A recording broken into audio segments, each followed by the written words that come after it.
Yo, what up? It's Sid, Slipknot. How you doing? You're watching Toazted.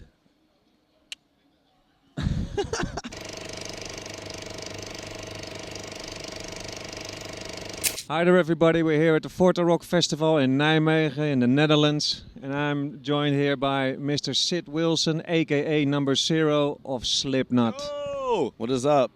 Hey man, how are you doing? I just got off the plane. We had a private plane come bring us in. Said Slipknot on the side. It was pretty cool. Got here, drove in here, found you guys doing this interview, and I'm going to go straight into warm-ups and getting changed for the show today. Actually, this was a question for later on, but I'm going to, on your warm-up, yeah? You have a pretty long warm-up with your legs and your back. You got them taped in, you got your shoulders. Yeah. Let me ask you something. If you had to choose between either bionic arms to become an even faster DJ than you already are, or bionic legs so you never have this shit again, what would it be? Man, I might take the legs. Man, my shoulders hurt too, though. I was trying to think which one has more pain, my shoulders or my legs, but I think they're about equal pain, so that's a tough decision. I'll go with the legs, because I think if I was using robotic arms to be a better DJ, it'd be like cheating, kind of, you know? And then with less shitting, it gives me so much more time to do things in the day. I've been following you guys for a long time, and in an interview in the Iowa days, Clown said that each and every one of you was building an empire. How far are you with your empire? It's like the world's tallest roller coaster, and it's like I'm just seeing the top now. So it's I think I'm in for maybe the biggest ride of my life, but I'm prepared for it. So it's like a roller coaster that goes up above the clouds. You know what I mean? Don't know when it goes down. Yeah, it's like you're just looking like, where's the fucking top at? Like, oh. You guys getting further and further. Yeah. Did you ever 15 years ago, you know, when there was a time when you set yourself on fire on stage, you pissed over drum kits, you punched each other in the head. Did you ever think that you would stop doing that due to legal issues? Oh.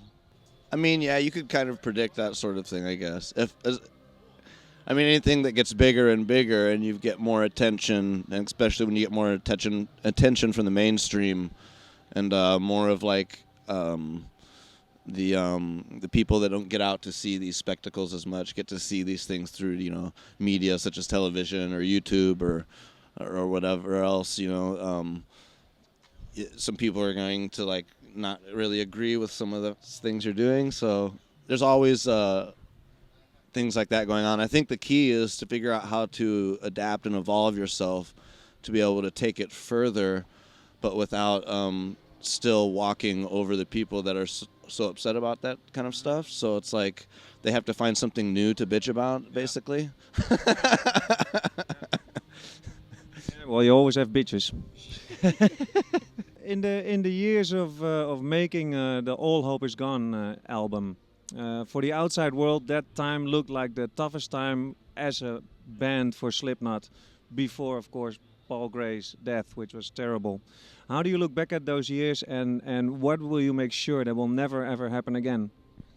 Oh, I don't know if I can make sure of stopping anything from happening ever again, because I mean, there's so many variables involved with any kind of equation, you know what I mean? You can only be one part of the equation and do your job as that part of the equation.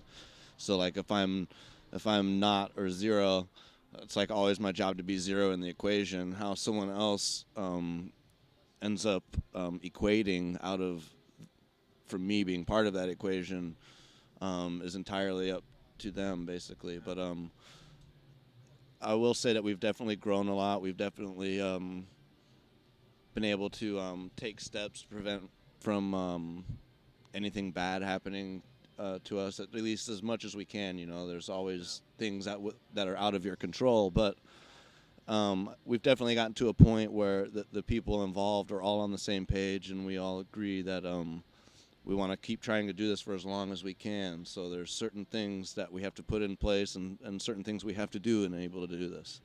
On the last leg of the European tour, I heard from inside information that there was a gang of thieves following the band all over Europe. Yeah, pickpockets. they were like cell phone thieves. So like they were following the Slipknot tour, and they would go in the crowd, and while people are like, into the show, they're just taking their cell phones and wallets or whatever else, But Do you have any message for those kinds of people? don't try and steal my wallet. All right. Obviously, you're a huge tattoo fan. Yeah? If you had to wrap up everything that is this maniac thing called Slipknot into one tattoo, what would it be and where would you put it? I don't know. That's a tough one. I have one Slipknot tattoo. It's I'll stand on the table. It's a Slipknot. Oh yeah.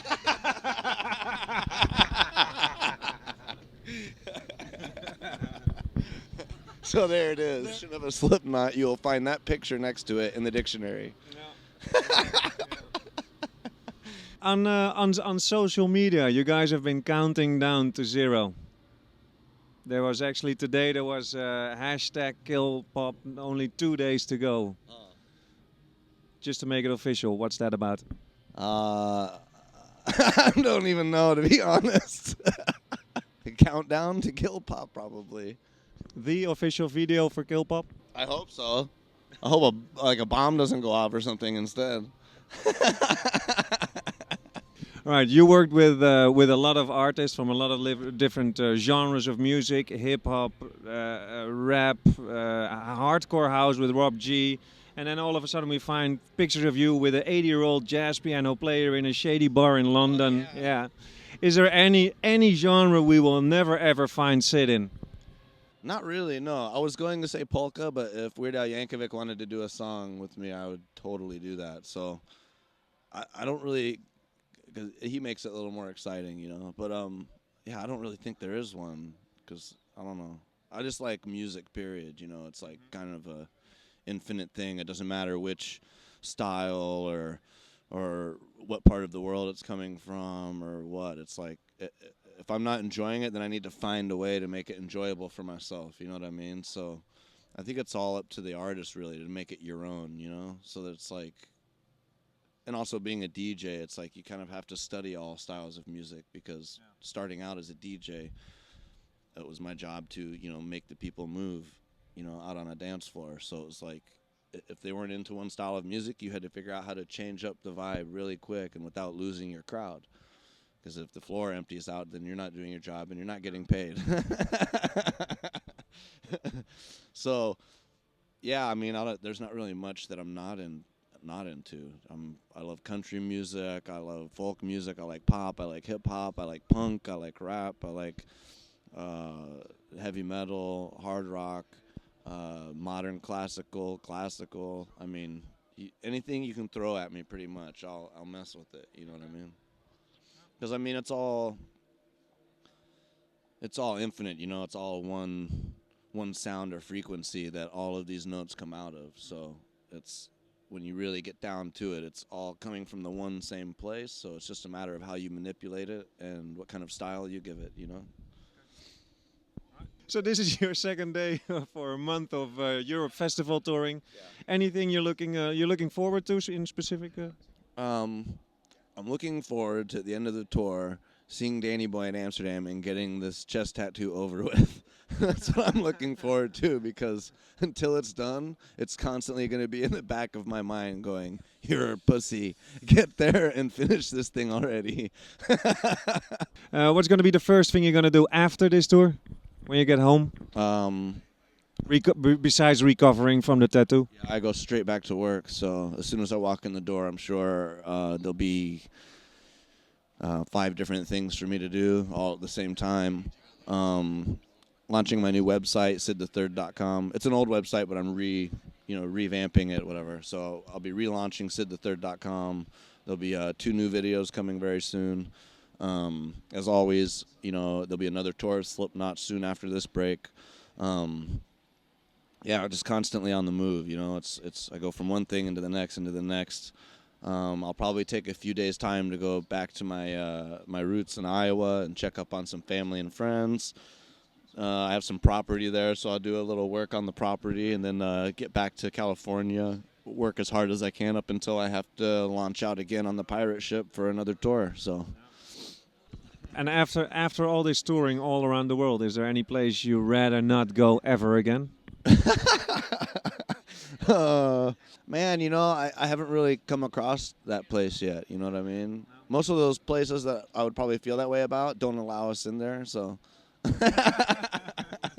I don't know. Like, yeah, aside from not being able to go to places that have like war or other things going on that make it not safe to visit, I mean, there's not really anywhere that I wouldn't visit. You know what I mean?